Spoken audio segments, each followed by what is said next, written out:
Ora, muito boa noite. Eu sou o António Maia Gonçalves, sou diretor médico da Unilabs e é um enorme prazer em estar aqui com todos e honra-nos muito que nos acompanhem. E temos o privilégio esta noite de, em conversas com químicas, falarmos um bocadinho mais com o professor Júlio Machado Vaz. O professor Júlio Machado Vaz, muito mais que médico, é um pensador e, portanto, termos o privilégio de ouvirmos as suas ideias, com alguma provocação ou outra que eu possa fazer, e os ouvintes também pelo private chat, seguramente que será uma hora bem passada. Portanto, muito bem-vindos, Sr. Professor, e eu gostava de se calhar, começar com aquilo que nos preocupa a todos, é um bocadinho nós que estamos nesta pandemia, que estávamos todos preparados para uma corrida de 100 metros e afinal teve que ser um endurance, uma maratona. Parece agora haver, se calhar, alguma luz ao fundo do túnel quando conseguimos a imunidade de grupo, mas a verdade é que muitas pessoas vivem num verdadeiro filme de terror. Aquilo que o professor me dizia outro dia de esta obesidade jornalística, mediática. A expressão não é minha, Sim, mas o nosso colega Vítor Cotovio, sim. Mas eu acho que mas é verdade. Ilustra bem, portanto, há este clima de terror e, portanto, este medo é um medo que prejudica o dia-a-dia das pessoas, e eu acho que não é só em termos de objetivos de saúde mental e do seu bem-estar, mas faz-nos pensar que aquilo que dizem alguns autores, que se esta pandemia não nos vai matar a todos da cura, este confinamento, este afastamento social, a existirem todas estas novas tecnologias, cada vez há muito mais touch de screen do que toque, do que um bocadinho como dizia Zéneca. António, sim. Para onde é que nos servem os ventos, não sabemos para onde vamos, portanto, pensámos um bocadinho sobre isto, como é que o professor tem sentido este medo nas pessoas, nos doentes, em relação a este filme de terror que vamos vivendo, e que se calhar pode ser um bocadinho excessivo, não sei, qual é a ideia do professor? Antes de mais nada, boa noite a todos. Depois fazer um protesto à mesa, que é isto não é justo. O velhinho sou eu e vocês revezam-se. Vem o Luís uma vez, o António outra vez e eu é que venho as duas vezes. Não é justo. Não, isto é abuso de idoso. O privilégio é ouvi-lo assim, professor, não é a nós. Estava a brincar. Olha, hoje, por exemplo, sabe qual foi o medo que eu ouvi na clínica, na minha prática clínica? Foi o medo provocado pela confusão e a dúvida na mente dos mais velhos sobre, mas afinal, sou vacinado ou não sou vacinado? Mas afinal, há uma vacina que é adequada para mim ou há uma vacina que não é adequada para mim? Mas uma das pessoas perguntou-me assim, doutor, mas como é isto? Em Espanha é só até aos 55 anos? Então já nem é sequer só os idosos oficiais, a partir dos 65. Eu hoje ouvi isto no consultório. Mas, para ver como as pessoas estão com medo, e eu vou repetir, não é só isso, é confusas, o que aliás, sob certos aspectos, é uma pescadinha de rabo na boca. Eu não sei como é que estão os números neste momento, mas hoje de manhã, creio eu, o artigo do nosso colega Vítor Cotovio, entrevista, peço desculpa, no Público, tinha 22 mil partilhas. 22 mil partilhas sobre as questões psicológicas com que temos que nos defrontar. Admitindo que alguns de nós também partilharam, como eu próprio partilhei, não é? É evidente que isto é o português médio que se vai reconhecer, na ótima entrevista que ele deu, ali, numa, duas, três ou quatro perguntas. E ele toca pontos fundamentais, que é assim, é verdade, meia culpa, eu também o digo, é verdade que os efeitos psicológicos em situações destas, porque já foram estudados, têm tendência a aparecer mais tarde e depois prolongarem-se. Mas ele diz, e com razão, eles já cá estão. E alguns deles são até paradoxais, porque o medo tanto nos pode fechar ainda mais em casa. Eu conheço pessoas que, no fundo, estão confinadas há um ano. Não é? Nós estamos tristemente a festejar um aniversário disto. Não é? Como o medo pode provocar fugas para a frente. Eu vejo pessoas neste momento em quem convive, por um lado, o medo e, por outro lado, o já não aguento mais e que, portanto, estão a correr riscos que não corriam há 5, 6 meses atrás. Não é? E isso é muito complicado. Complicado para os próprios, porque estão em sofrimento psicológico, e eu prefiro dizer sofrimento psicológico, porque não me agrada nada começarmos a diagnosticar a torto e a direito, não é?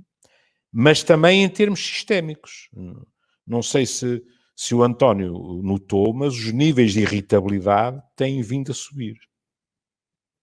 Nas redes sociais, por exemplo, os conflitos são mais graves. Eu, por exemplo, nos últimos 8, 10 dias fui obrigado a bloquear 3 pessoas, coisa que eu faço com muito pouco prazer, mas que não houve outra hipótese. Não é? E isso significa, como diz o povo, que os nervos estão à flor da pele. Depois, a questão que colocou. Eu acho, sob certos aspectos, que honra seja a muitos colegas nossos profissionais de saúde que nos avisaram desde o início que isto seria uma maratona. Mas eu acho que muitas pessoas ouviram isso, acreditaram nisso, acharam que isso tinha toda a lógica, mas viveram o confinamento do ano passado como uma corrida de 100 metros. E depois, nós costumamos dizer que se junta uma tempestade perfeita, e eu aqui diria que se juntou uma espécie de primavera perfeita, que é, nós portámos-nos bem, as coisas funcionaram, houve, na minha opinião, um excesso até de euforia, de repente nós éramos, mas isso é muito português, éramos os Cristianos Ronaldos do mundo, não é? Lidar com isto tudo. O tempo melhorou, tudo amainou. E como eu dizia há pouco, o aviso de que isto é uma maratona ficou muito para trás. Aliás, se quisermos, isso verificou-se no próprio discurso do poder político. O poder político, é verdade, avisou-nos na primavera, atenção, porque no outono nós corremos riscos, etc, etc, etc. O mesmo poder político no outono manifestou-se surpreendido com a virulência, digamos assim, de uma segunda vaga. Quando, em princípio, não havia nenhuma razão para se estar surpreendido. Nós, em outubro, já estávamos a ficar atrapalhados. E o inverno ainda nem sequer tinha começado.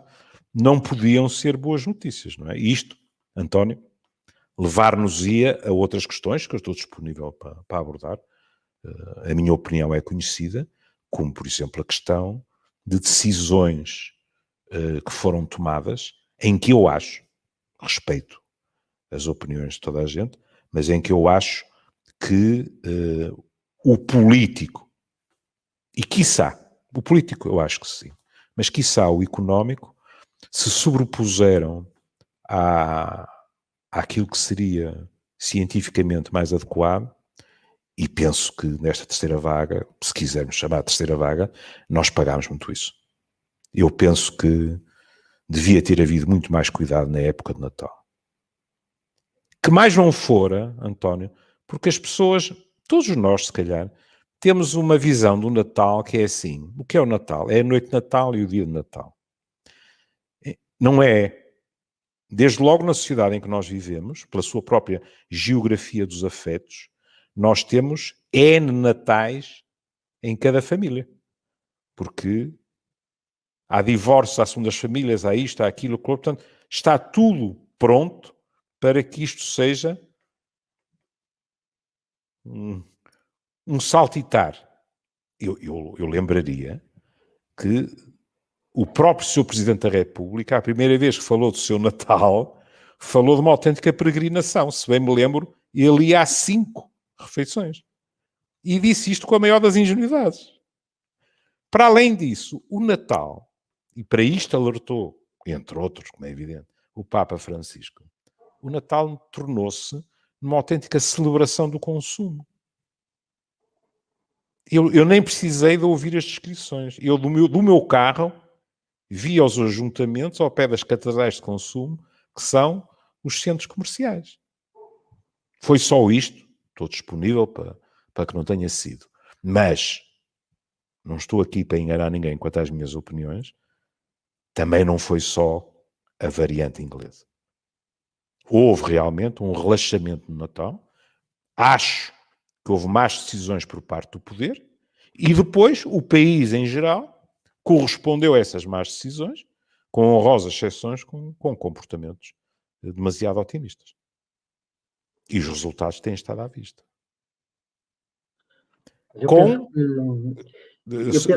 Só para acabar este raciocínio, António, esta cabeça já não é de confiança. Eu até pus, e aliás, vários artigos já referiram a questão, mas o nosso colega Gonçalo Cordeiro, falando das questões éticas, etc. e tal, chamou a atenção para algo que é, nós depois ficamos de tal maneira bombardeados por números que nos arriscamos a dessensibilização. E nós não podemos ficar numa situação em que se discute 250 ontem, hoje 210, e de repente as pessoas já não conseguem, perdoa o termo entre aspas, de psiquiatria, alucinar as faces que estão por trás desses números. São pessoas que têm estado a morrer como nós nunca imaginámos que pudessem morrer. E, portanto, voltando ao início, sabe como eu acabo sempre por me perder, voltando ao início, eu arrisco-me a dizer, as pessoas neste momento estão com medo e têm razão para estar com medo. Só espero que tirem as consequências lógicas desse medo. É evidente que depois também há fatias da população que vivem de maneiras diversas este tipo de situação. Desde logo por faixas etárias, desde logo por serem populações de risco ou não, mas enfim, isso poderemos falar mais à frente, se o António quiser. Não, mas o medo, o Eduardo Galeano costuma dizer que é uma ameaça, não é? Aquilo, se pensamos temos angústia, se sentimos temos solidão, pronto, mas o medo, objetivamente, para mim, que sou um reles médico proletário, incomoda-me muito. O medo, passa-se um ano, de facto, da pandemia e, portanto, as doenças crónicas, os rastreios e tudo isso que não têm sido feitos. Eu, na semana passada, tive uma senhora a quem eu tinha tido uma colonoscopia e que não o fez porque era o início da pandemia, estávamos em março, e a senhora apareceu agora, tinha metástases hepáticas e tinha já uma metástase pulmonar, e era foi uma coisa profundamente perturbadora e que não me aconteceu só com esta doente, tem-me acontecido agora recorrentemente, desde novembro, dezembro do ano passado, uma série de situações graves. E, portanto, eu penso é que, em termos de saúde, o medo não pode ser inibidor das pessoas procurarem... Peço imensa desculpa se induzi em erro. Eu estava a falar do medo estritamente em relação à pandemia e, se quiser, o medo com antolhos, sem ser uma visão global. O António agora, o que me pediu foi, e mesmo com o medo não é preciso sopesar as prioridades, as coisas. Há uma questão que quero deixar desde já de lado. Não é? Assoberbado como esteve, tanto como está o Serviço Nacional de Saúde como o Sistema Nacional de Saúde, houve necessidade de fazer desmarcações. E as pessoas não têm culpa nenhuma, não é? Pronto. Isto que fique bem claro. Não é? Do lado das pessoas, e quando nós vamos ver os artigos escritos em situações destas, há logo uma coisa que é dita, que é assim: se consegue contactar o seu médico, às vezes as pessoas não conseguem, e se o seu médico lhe diz que a consulta ou o exame é importante, então vá. A palavra do médico chega para que as pessoas percam toda a sua ansiedade? Não. Mas o que o António disse E o que o António disse já foi trágico. Só a descrição que fez já é trágica, de uma pessoa. Não é? Mas o António sabe melhor que eu que estamos ainda no princípio de uma ladainha de histórias semelhantes a essa. Pois. Não é? Eu li artigos de colegas meus oncologistas a dizerem, com os exames que não foram feitos, com o atraso de outros, etc., nas mais diversas patologias, nós vamos ver um aumento. E uma pessoa diz, mas só na oncologia? Não, não só na oncologia. Ora bem, quando eu era miúdo, António, como tantas outras pessoas, eu atirava pedrinhas para um lago e ficava fascinado porque depois havia aqueles círculos na água, não é? A situação da saúde em Portugal não era, antes da pandemia, um lago tranquilo. Aliás, sou suspeito, bastaria falar da questão da saúde mental, que é consensual. Não há ninguém em nenhum partido político e ninguém entre os profissionais que não diga que nós não estávamos a funcionar como deveríamos funcionar em termos de saúde mental. Mas há a saúde em geral e os problemas de saúde inevitáveis numa sociedade envelhecida. Ora bem, nesse lago já não tão tranquilo como os que eu via na minha meninice, não caiu uma pedrinha, caiu um meteorito. E, portanto, o que é que acontece? Acontece algo de tão grave que os nossos colegas passaram a falar de quê? De sindemia. O que é uma sindemia? É uma pandemia, neste caso, que se vem incrustar em tudo o resto. Bom, o Roberto Roncon, que eu não vejo há tantos anos, amigo de peito de um dos meus filhos, outro dia, o que é que ele dizia? Ele dizia, a Covid está aqui canibalizar as outras doenças. A expressão não é exagerada. Seja até ao nível das instalações, nós estamos a ver como é necessário invadir outras áreas das unidades de saúde, mas não só a nível dos recursos humanos, a nível de tudo. E as consequências disso, nós só poderemos avaliá-las num futuro que não é amanhã. Também não é daqui a 10 anos. Mas é evidente que vamos pagar um preço alto por isso. Porque, vamos ver, as outras doenças não meteram férias. Nem tencionam dar um passo atrás, porque nós estamos com uma pandemia no regaço. E, portanto, continuam a fazer o seu trabalho. Se há menos diagnósticos, se há menos intervenções cirúrgicas, eu lia há pouco tempo, não é, que se o António me corrigirá, se eu estiver enganado, mas que as intervenções que não fossem urgentes deviam ser adiadas, etc. Tudo isto tem que ter um preço. E está a tê-lo. Voltando ao início. Isto significa que as pessoas, mesmo tendo medo, e isto também às vezes, vamos ser justos, cria-se também uma psicologia que faz com que as pessoas tenham, na minha opinião, desenvolvam um medo exagerado das unidades de saúde. Eu às vezes ouço relatos que é quase como se o vírus estivesse acoitado nos hospitais à espera. Se nós nos mantivermos longe dos hospitais, estamos bem mais protegidos. Se calhar estamos a fazer a geneira no restaurante da esquina, não é? Mas não interessa. Para ali é que não. É uma coisa quase supersticiosa, não é? Isto também não é assim. há precauções que se tomam, de vez em quando, há situações desagradáveis, como é evidente, não é? Mas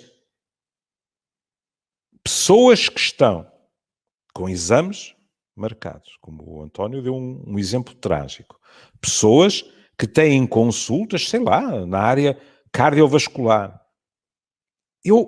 O António, claro que houve muito mais do que eu, mas, por exemplo, eu ouvi o relato de uma pessoa que esteve 2 dias em casa com um infarto de miocárdio. E que se recusava a ir à urgência. Porque tinha medo do vírus. Bom, pese embora todos os avanços que conseguimos na área cardiovascular, continua-se a morrer de infarto de miocárdio, não é? Mas o poder simbólico é de tal ordem, e repare, por exemplo, é evidente que não esgota a questão, mas artigos que li hoje, não é? Que é, precisamos de estudar melhor os casos de morte em casa.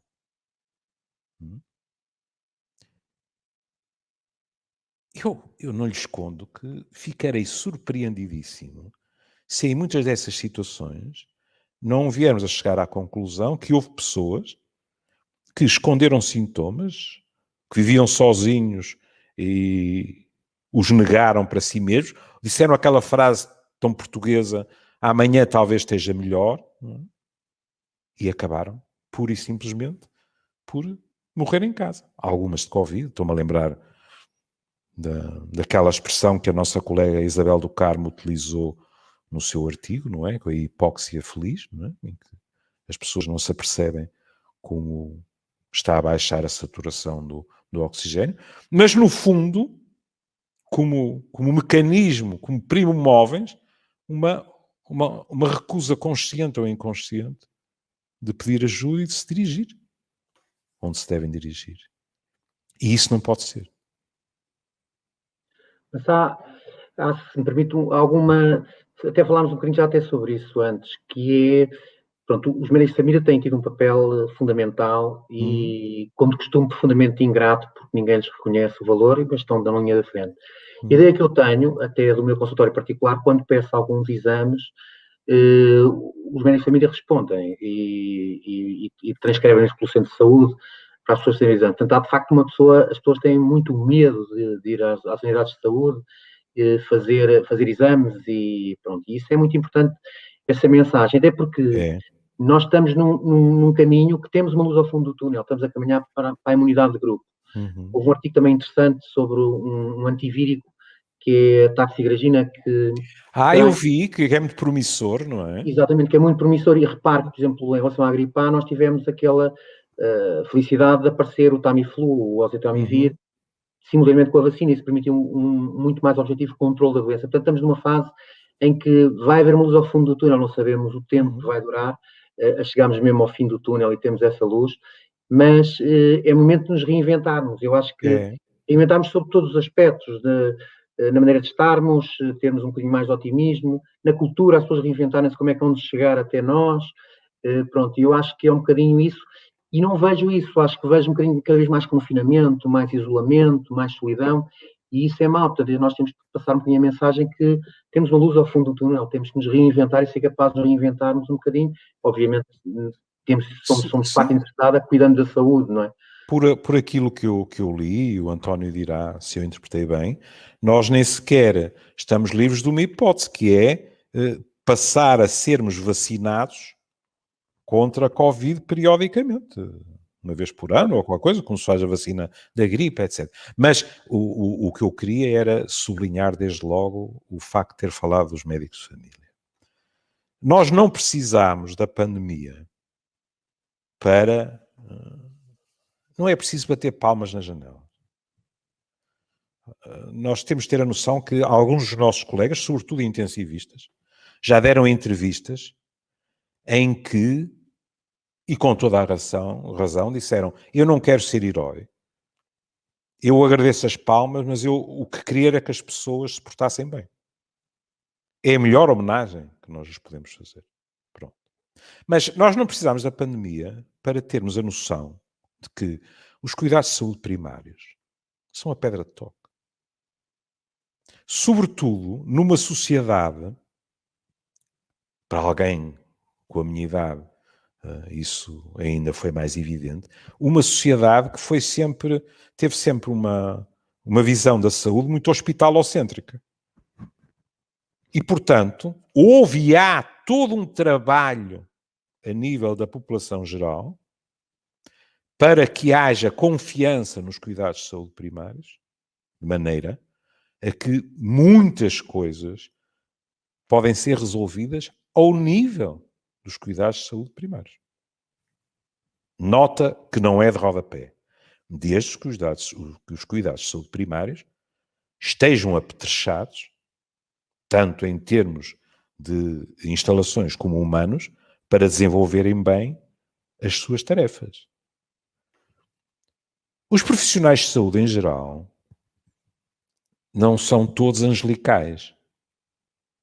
Isto faz sempre lembrar uma jovem Lenti Loureiro, não é, que quando o apertavam dizia, mas é só no futebol, pronto. Claro que há pessoas entre os profissionais de saúde que poderiam fazer mais. Mas o António sabe tão bem como eu que neste momento, em todo o lado, mas nós normalmente na televisão vemos mais, o que é lógico, os cuidados intensivos, etc.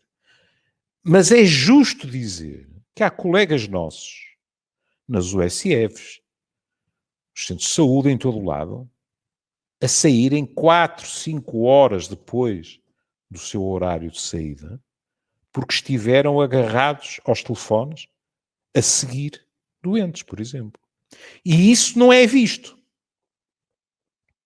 Eu, de vez em quando, ouço pessoas que dizem eles estão lá metidos dentro, às tantas nem estão a fazer nada.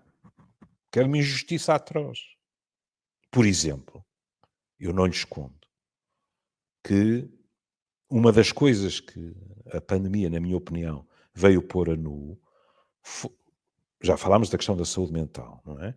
As crises têm sempre uma potencialidade, que é, a seguir avalia-se e rendemos à evidência e tentamos tapar os buracos que se alargaram, as brechas, não é? Mas, por exemplo, a questão da saúde pública. Nós não podemos ler em paz nos jornais que há não sei quantos milhares de inquéritos de atraso. António, porquê? Eu não estou a dizer que seria possível tê-los todos em dia. Quase seguramente não. Mas do primeiro confinamento para outubro e novembro, eu acho que não nos preparámos devidamente. E depois, a partir de uma certa altura, a tarefa já não é hercúlea, é completamente impossível. E depois há determinadas tarefas que acabam por ser, entre aspas, adjudicadas aos nossos colegas dos cuidados de saúde primária, que já estão completamente assoberbados. E isso, evidentemente, não pode acontecer. Por exemplo, eu não posso estar a ouvir pessoas que me dizem assim, eu estive em casa não sei quantos dias e depois, ao fim de não sei quantos dias, telefonou-me uma pessoa. Mas eu tenho uma pessoa de família que, na mesma situação, telefonaram logo no primeiro dia e depois acompanharam e mais isso. As pessoas dizem, mas então, porquê é que isto foi diferente? Mas o que é que nos dizem os nossos colegas de saúde pública? Que estão completamente soterrados, não é? E sabe que isto, em termos históricos, António, é algo que nos devia fazer pensar, porque nós, seres humanos, e não é só na área da saúde, temos uma tendência um bocado deprimente para repetir erros. O António sabe tão bem como eu que no fim do século XIX, no princípio do século XX, a saúde pública teve um extraordinário avanço. E os historiadores da medicina até dizem, claro que foi importantíssimo os antibióticos, etc., mas muito daquilo que se conseguiu foi a melhoria da saúde pública. Até nas próprias instituições de saúde. Lembremos os escritos de Florence Nightingale, etc. Mas depois, à medida que o século XX foi decorrendo, nós temos que admitir, eu acho que de certa maneira ficámos até fascinados, porque o avanço tecnológico e terapêutico foi de tal ordem que o paradigma curativo ocupou demasiado a boca da cena. E a parte de saúde pública passou um bocadinho para trás, para não dizer muito.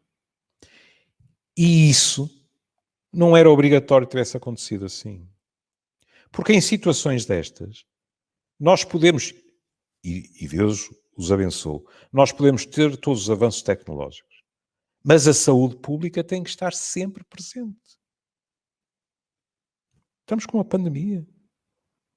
Estamos com um vírus democrático numa sociedade que ela, como é óbvio, não é democrática. Não é? Porque o vírus é democrático e infecta quem puder. Mas depois nós não estamos todos no mesmo barco. Isto é completamente falso. E, portanto, a que é que nós temos vindo a assistir? Veja. Outro dia, não vou garantir que era a cúpula da Organização Mundial de Saúde, mas o discurso era o seguinte: não é possível, porque a palavra pandemia não é uma palavra leve. Isto significa que estamos perante uma emergência global. E de repente uma pessoa ouve serem os países chamados à atenção que 160 e tal, se bem me lembro, assinaram um acordo para que a distribuição de vacinas fosse global. E de repente a Organização Mundial de Saúde vem dizer, sem citar o nome do país, se bem me lembro, que há um país menos desenvolvido que recebeu 25 vacinas. O número é de tal maneira irrisório que a pessoa disse, eu estou a dizer 25, não é 25 mil nem 2.500.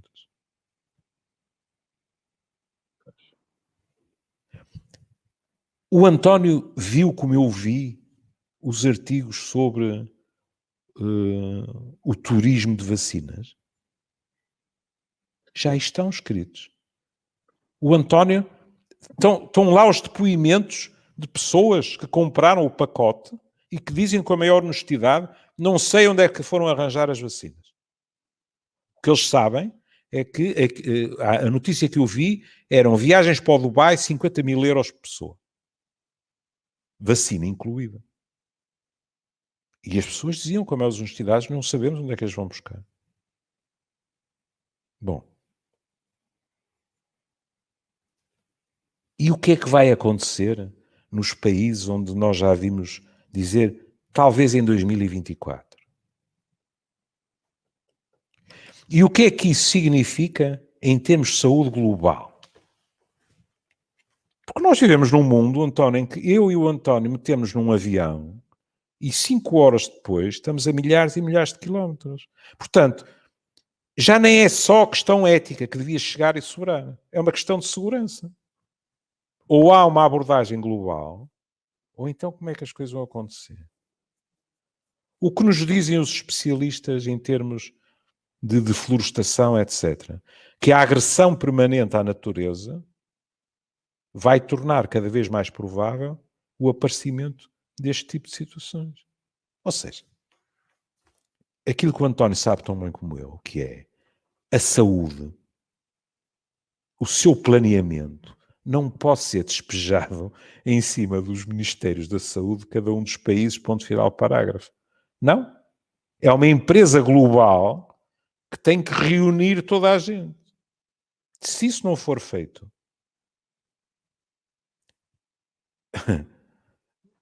a pergunta nunca é se, é quando.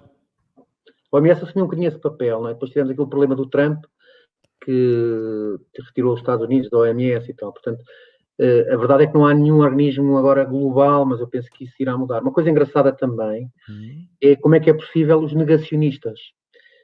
Colegas nossos e políticos de cúpula, sei lá, falámos do Trump, que passam por uma fase negacionista. Eu acho que os negacionistas tiveram um papel muito mau aqui no contexto da pandemia, porque as pessoas já estão baralhadas que chega e perturbadas com os números e com as mortes e tudo isto, e com a dificuldade no acesso à saúde.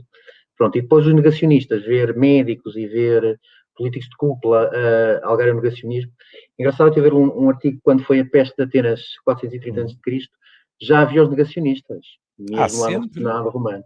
Portanto, eu não consigo perceber, e agora é uma pergunta ao psiquiatra, como é que é possível ser negacionista? É uma situação de emergência global, como disse, que tem esta letalidade assustadora, que teve este impacto enorme na vida das pessoas inteligentes e até com formação nesta área, convictamente são negacionistas e propagam essas suas ideias que ainda ajudam a baralhar mais já com a obesidade jornalística, com o déficit de comunicação dos políticos e depois ainda por cima a parecer negacionistas, a baralhar-nos ainda mais. Portanto, eu acho que isto é um síndrome psiquiátrico qualquer. Faz favor, não se mete na minha área que eu tenho que ganhar dinheiro para sustentar a família. Não. Ui, agora não lhe faltam doentes. Primeiro há uma coisa que devemos deixar bem claro. Uma coisa são negacionistas, outra coisa são pessoas que dizem, atenção, que nós não morremos do mal, morremos da cura. E achamos que não estão a sopesar as duas vertentes da maneira correta. E que são pessoas que dizem que há um exagero nos confinamentos, que o confinamento devia ser diferente, etc, etc, etc. E eu compreendo isso. Eu compreendo isso, por exemplo, porque eu não tenho a certeza se alguns dos meus restaurantes favoritos no Porto e em Matosinhos vão sobreviver a isto. E sei o que as pessoas me dizem. Angustiadas. Algumas delas em lágrimas. E, portanto, uma pessoa que está a ver que, no fundo assim, não, eu se calhar não sou infectado pelo vírus, mas vou para a falência. Como é que alimento os meus filhos, etc. Não é preciso sequer ser psiquiatra para achar, mas esta pessoa tem, na minha opinião, o direito de dizer, mas e tem que ser mesmo assim? Não estará a haver exagero? Outra coisa que acontece muito que é, depois as pessoas olham para o lado e dizem, mas aquela atividadezinha foi considerada fundamental e tem portas abertas. E a minha é que não. E, portanto, é uma angústia brutal. É uma angústia de posso não ter futuro. Posso ter saúde, mas não ter futuro. Ponto final. Aquilo que o António falou é diferente. E para falar com toda a franqueza, às vezes eu tenho a sensação... Há muito nesse discurso, é muito curioso porque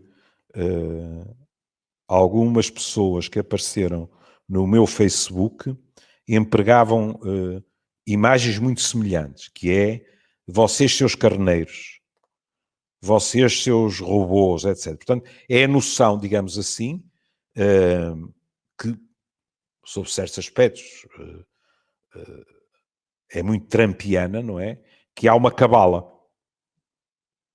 E, portanto, essa cabala está, perdoa o plebeísmo, a fazer-nos a cabeça a todos. Eu lembro de uma pessoa que escreveu no meu Facebook, mas isto é uma gripe como outra qualquer. E vocês estão a inventar uma pandemia que não existe. Sob o ponto de vista psicológico, eu acho que muitas vezes isto é um mecanismo de negação perante a ansiedade. Sabe como as crianças é muito curioso. Por exemplo, as crianças, eu agora ia dizer uma coisa, eu digo, não são só as crianças, eu ia falar dos dentistas, Muitos de nós não são crianças e ainda têm medo dos dentistas, não é? Pronto. Mas as crianças, não é raro, que ficam muito surpreendidas porque, como têm um pensamento mágico, estão com medo, fecham os olhos e, como não veem a bata branca, quando abrem os olhos, há um certo sentimento de surpresa, que é, mas afinal isto é real, está aqui.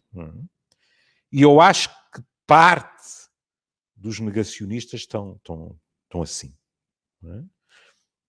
Mas acho que é uma constelação, percebe? Quer dizer, é evidente que preocupa-me, o António disse isso, e não devemos fugir à questão, preocupa-me que pessoas com determinada formação tenham esse tipo de discurso, porque quer queiramos, quer não. Eu e o António somos funcionários de escritório, ou temos um pequeno negócio, e de repente alguém aparece na televisão e diz, não era necessário nada disto, isto é uma cabala, estão-vos, como se diz na minha terra, a comer-vos por lorpas. Há uma parte de nós que está ansiosa por acreditar nisto. Porque a vida está difícil, etc. Não é? E por isso, o discurso vindo de determinadas pessoas é infinitamente mais, entre aspas, credível e, portanto, perigoso, não é? Mas, em termos gerais, é muito uma recusa. É dizer assim, é um amuo com a realidade, dizer, não, isto não pode ser assim tão mau. Depois é uma questão de direitos individuais, o que é complicado, porque quando a pessoa diz, mas eu tenho o direito de não fazer isto, tal, mas, quer dizer, a nossa liberdade termina onde começa a liberdade dos outros, não é? E numa situação de contágio, é muito complicado que alguém diga, pois, mas eu não acredito nisto, eu não tomo precauções. E até o que é que a pessoa faz? Porque essa pessoa poderia dizer-nos assim, mas pronto, vocês acreditam, e então eu fecho-me em casa e não há problema nenhum. Mas não. Essa pessoa não acredita e pode infectar não sei quantas das outras pessoas. O que é inaceitável. O António disse o Trump, mas aí eu acho que a questão do vírus foi inserir-se naquilo que também já lá estava, não é? Porque houve uma teoria de vida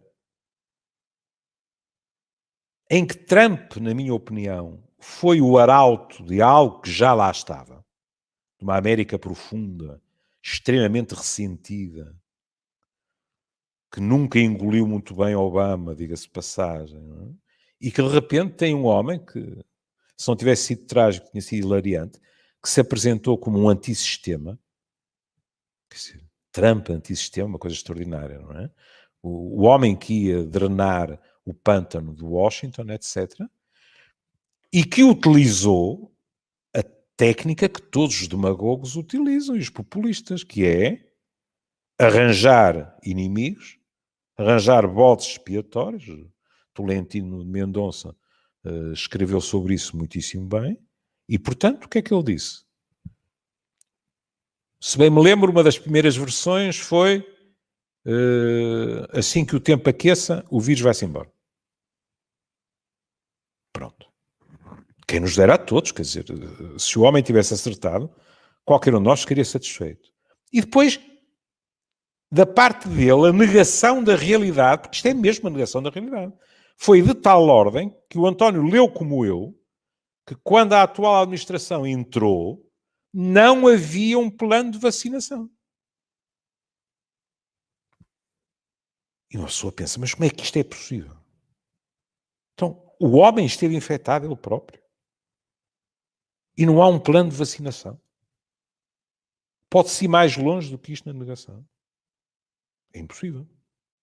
E, no entanto, as pessoas seguiam-no. Trump não é presidente, mas o trumpismo está lá.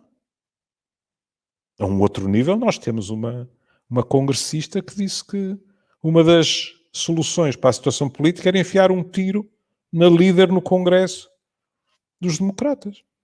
E os republicanos foram incapazes de condenar esta afirmação. Porquê?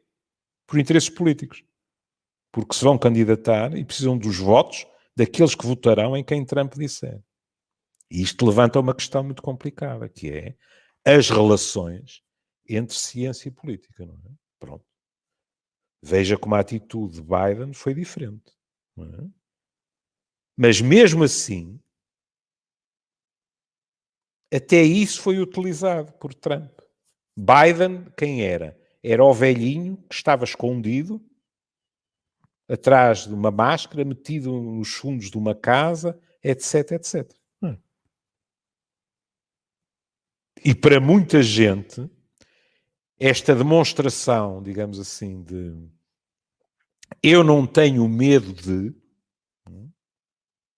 em alguns é inconsciência pura e dura. Voltando ao início à sua questão, noutros, como psiquiatra, eu acho que é uma fuga para a frente perante o medo. Outras coisas engraçadas também, sei lá. Ivermectina, de vez em quando surge um medicamento qualquer e eu vejo médicos tentados a prescrever, quando nós sabemos que a ciência corre à velocidade da luz. É igual em Londres, Lisboa ou Nova Iorque tratar um doente. Portanto, a ciência corre à velocidade da luz, mas, sei lá, o último foi a ivermectina que também diziam que curava e há quem andei a tomar com profilaxia. Portanto, nós aprendemos, sobretudo com esta pandemia, que os tratamentos, desde a hidroxicloroquina, o remdesivir, tudo isso acabou por ser retirado porque acabava por matar mais do que o que ajudava aos doentes. E, portanto, estas aventuras terapêuticas que colegas nossos também advogam e divulgam é uma coisa que seguramente também será digna de alguma, vamos lá, irracionalidade para não provocar a psiquiatria. Mas eu acho é que, pronto, estamos neste caminho, estamos a reinventar seguramente algumas coisas para melhor, mas há um livro engraçado que é As Flechas de Platão, daquele senhor de Yale, que é o Nicholas Christakis, que basicamente ele diz que agora a seguir à pandemia, isto vai ser como os loucos anos 20, a seguir à Segunda Guerra e à gripe espanhola, em que as pessoas estão mortinhas por fazer tudo. Eu sou um otimista. Eu tenho alguma esperança que nós aprendemos alguma coisa com isto, temos que aprender alguma coisa com Temos isto. que aprender. Agora, se Temos vamos que aprender ou aprender. não, é o que eu gostava de ouvir o professor a falar. Pronto. Aí, essa dos loucos anos 20, eu espero que pelo menos haja modificação de estilo, porque meu pai dançava maravilhosamente o Charleston, mas eu nunca consegui aprender aqueles passos. Portanto, espero que haja modificações nas manifestações de júbilo. Agora, não tenho dúvidas nenhumas que o que eu já tenho mais dúvidas se isto se resolve numa espécie de chaveta, agora há vírus e depois deixa de haver vírus. Eu isso tenho muita dificuldade em aceitar. Adoraria que isso acontecesse, não é? Eu penso é que nós vamos acabar por conviver com este vírus. Há 10 minutos atrás o António falou da gripe A. Aqui há uns meses eu fiquei fascinado porque alguém me falou de uma pessoa que tinha morrido de gripe A. E a maneira como a pessoa falou, eu pensei, mas houve uma altura em que nós dizíamos gripe A arrepiados. Havia medo da gripe A. Perante a Covid, eu estava a ouvir falar de gripe A como se fosse de uma pequena entorse no tornozelo ou qualquer coisa assim, não é? Pois as coisas também acabam de ser piores. Agora, que haja uma explosão de alívio, cada um no seu estilo, mas isso acho quase inevitável. António, eu não abraço os meus filhos e os meus netos há um ano. Há um ano. No meu jantar de Natal, eles estavam num extremo da sala e os pais estavam no outro extremo da sala, uns metros largos. Isto é muito doloroso. Em termos afetivos e, para regressar à sua introdução, em termos de saúde física, não é só a psíquica. Em termos de saúde física, isto é muito complicado, porque o toque, nomeadamente para os mais novos, é muito importante para o desenvolvimento. Nós sabemos isso pela comparação feita entre instituições para crianças em que os cuidados não eram adequados e instituições em que eram. E a probabilidade de haver atraso de desenvolvimento nessas instituições, a probabilidade e o acontecer era muito maior. Não é? Nós somos animais de relação. E animais de relação e de toque. Não é só de palavra. Pronto. E, portanto, eu não tenho a menor dúvida que muitos de nós, para não dizer a esmagadora maioria, regressará aliviado aos abraça, com todas as diferenças culturais que existem, como é evidente. Não se pode comparar um nórdico e um latino, por exemplo. Não é? Aquilo que me preocupa é se o que vai ficar em termos de comportamento eventualmente será quase exclusivamente comportamentos meritórios em termos de evitamento de contágio, o lavar as mãos. António, eu não preciso falar dos outros. Eu nunca na minha vida lavei tantas mãos como hoje em dia. Não é? E provavelmente o reflexo vai manter-se. Eu não vou fazer nada para me desfazer dele e isso vai se manter. Não me admira nada que as pessoas com quem não conhecem, que depois nós também temos esse hábito, que é nós decidimos quem é que é de confiança e quem não é. Isso já aconteceu e ainda acontece com o VIH. Era arrepiante ouvir pessoas dizerem: mas como é que eu posso estar positivo? Eu conheço há 20 ou 30 anos, mas o que é que isso tem a ver com o facto da pessoa eventualmente ser positiva? Ou, não, pelo ar dele tinha um ar cheio de saúde, coisas deste género, não é? Portanto, nós às vezes também somos assim. Mas eu receio que haja modificações a nível de comportamentos. Tenho muito medo que não haja aquilo que o Papa Francisco também já falou várias vezes, e tantos outros. Olha, o meu querido amigo Anselmo Borges, etc. Que não haja uma espécie... Nós utilizamos com frequência a palavra sobressalto com cívica à frente. Eu aqui utilizaria com um global à frente. Que não haja um sobressalto global para, de uma vez por todas, nós percebermos que vivemos no mesmo mundo e que, se não tivermos abordagens globais, não nos safamos. Vou repetir o que dizia há bocado. Isto deveria ser feito por obrigação ética. Mas se não for por obrigação ética, que seja por interesse defensivo da própria saúde. A saúde tem que ser algo de global. E, portanto, é assim.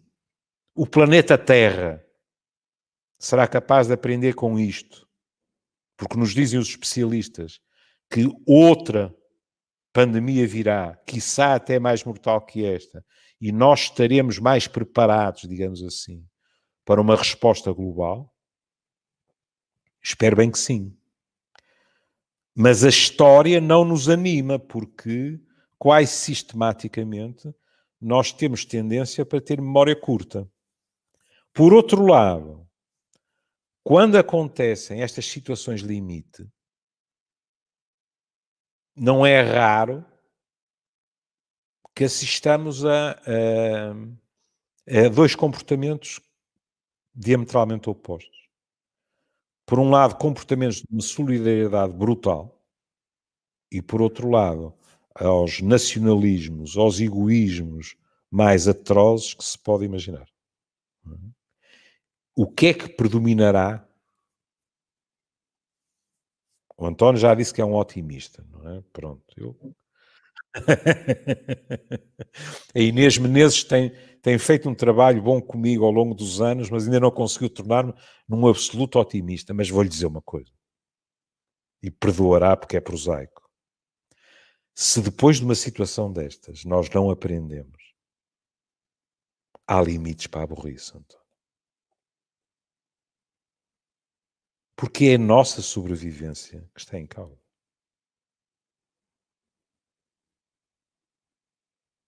Deveria ser Vou repetir, porque acho que é importante. Deveria ser a oportunidade de nós descobrirmos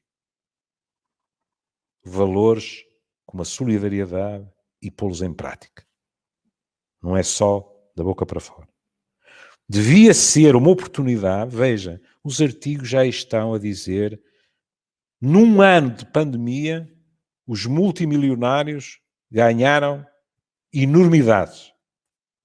E o fosso entre os mais ricos e os mais pobres agravou-se. Este fosso não só é imoral, como em termos de saúde tem consequências. Porquê é que o meu irmão de afeto, o professor Manuel Sobrinho Simões, quando se irrita, diz sempre, mas querem melhorar a saúde, ataquem a pobreza. E é verdade. É verdade.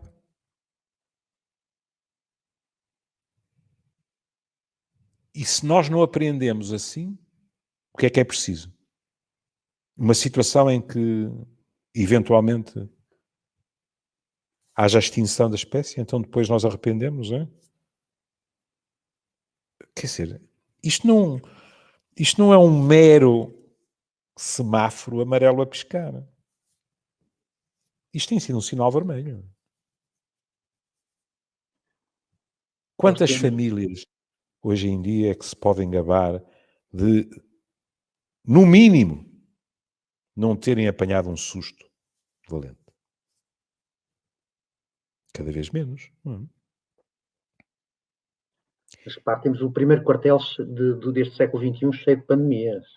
Desde o SARS, a gripe A, a gripe das aves, são 5 ou 6 que se contam e, portanto, a probabilidade de termos rapidamente outra é importante e, portanto, pois é. temos necessariamente de ter aprendido alguma coisa.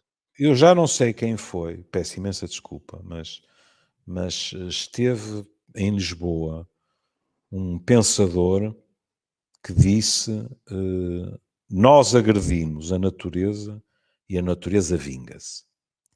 A natureza não se vinga. O que acontece é que com as nossas agressões nós trazemos à superfície fatores de risco para determinados acontecimentos que não existiriam se nós respeitássemos mais determinados equilíbrios. Mas a verdade no e cru é que nós somos autênticos predadores. Veja, a questão da energia. Mas a França, o Estado francês, acaba de ser condenado por um tribunal. Em todos os artigos que eu li, tanto em português como franceses, dizia-se é uma sentença histórica. Isto nunca aconteceu.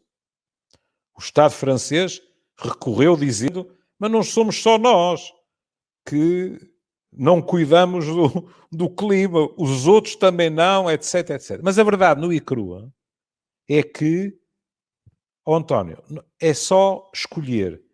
De repente veio uma notícia qualquer que nos Himalaias a neve começou a derreter e a flora está diferente, a fauna também, etc. Praticamente não há um dia em que não se veja perdoa o termo, um naco de gelo que tem não sei quantos metros quadrados, às vezes é maior que províncias inteiras, etc., está-se a desprender. Avisam-nos que o nível das águas vai subir não sei quanto. E o que é que tem acontecido a todos os objetivos que se têm imposto? Temos falhado todos. No ano 2000 e tal, vamos ter menos por cento de emissões tal. Não. No ano 2000 e não sei quê, a outro nível, o objetivo é este. 0. Porquê? Por cupidez. Não é estupidez, António, é cupidez. Porque, na realidade, os interesses económicos envolvidos são de tal ordem que, em antropologia médica, nós dizemos assim: é evidentemente fundamental haver responsabilidade horizontal. Ou seja, eu ter a noção que os meus atos afetam o António e, portanto, ter cuidado com o que faço. Mas há outra coisa, que é a responsabilidade vertical. Que mundo é que nós deixamos aos outros? Oh, António, eu vou para os 72 anos. Eu não tenho medo, de qualquer maneira, teria sempre a pena ventosa, não é? E a sé, não é? Mas eu não tenho medo de morrer no meu porto porque a subida das águas me vai afogar. Mas que mundo é que eu quero que fique para os meus netos? Com a deflorestação. Com tudo aquilo que... Quer dizer, eu não percebo muito essas coisas, mas eu leio artigos que dizem que o nosso Alentejo, o nosso Algarve, daqui a poucas décadas, será uma espécie de Saara que imigrou para este lado. E o que é que nós temos visto? Muito pouco. E depois o habitual passa-culpas, que é, se uns não cumprem, porque é que vou cumprir eu? E, portanto, quando nós não cuidamos do ambiente, não é só esse tipo de alterações climáticas que são, por si mesmas, ameaçadoras. Como o António disse, e bem, essas alterações do equilíbrio também tornam muito mais prováveis as repetições de situações como estas. Temos que deixar uma mensagem de otimismo, já estamos sobre a hora. Portanto, eu acho que foi... Muito obrigado, Sr. Professor, foi um prazer tê-lo aqui. Muito obrigado a todos os que nos acompanharam e eu acho que temos que ter esta ideia que temos uma luz ao fundo do túnel, temos que exportar bem. Tenho muita esperança que agora no abrandamento do confinamento da terceira vaga haja bom senso, não se desconfine de uma vez e que Exato. haja bom senso para que as coisas continuem a correr muito bem. E eu acredito que, embora o bom senso seja pouco comum, a necessidade vai-nos seguramente aguçar o engenho para que isso assim aconteça. E portem-se bem, respeitem o confinamento, tenham estes cuidados, tenham as salas arejadas, lavem as mãos. Eu ando no meio dos doentes e ainda não apanhei, não sei como. Portanto, eu acho que se calhar estas medidas tão simples são um sucesso. Muito obrigado a todos, uma boa noite, muito obrigado, Sr. Professor. Cuidem-se. Cuidem-se. Boa noite a todos.